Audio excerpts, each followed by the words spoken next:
Hello, karibu kwenye Akili na Pesa TV by Dio. Leo tunajiuliza swali, kwa nini wengine wanaanza mapema lakini hawafanikiwi? Last time tulikuwa tunaongelea kwanza, mtu anafaa kuanza mapema ndio aweze kufanikiwa. Lakini ni sababu gani zinazofanya uanze mapema na usifanikiwe?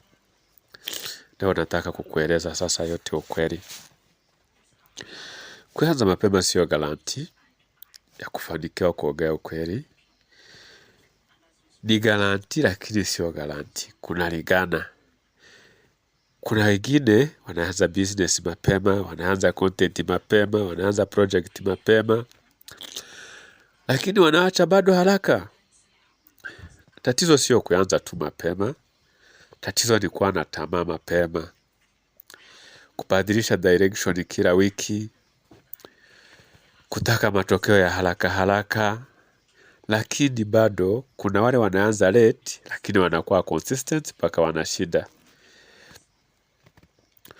So ukianza mapema ukakuwa consistent, hiyo ndio better. Lakini hata ukianza mapema ukakuwa na tamaa haraka, ukakuwa unataka matokeo ya haraka, ukakuwa unatafuta faida kubwa haraka, utashindwa tu hata kama umeanza mapema. Heri uanze late ukuwe consistent, au pia uanze mapema ukuwe consistent ndio utasaidika. Success haitakagi haraka. Success inatakanga consistency. So kwa ukweli si ati tunasahau tulikuwa tumesema anza mapema, lakini ukianza mapema pia kumbuka unafaa kuwa consistent ndio uweze kusaidika.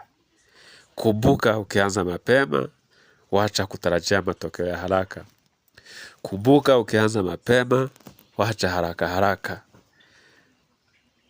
Kumbuka ukianza mapema, utangojea tu. Usipofanya hivyo, utachoka haraka, wacha haraka. Mpaka ile wakati mtu ataanza late, akupite tu uanze kujiuliza kumeendaje. Jua kuanza mapema, sio kusaidika mapema. Asanteni sana.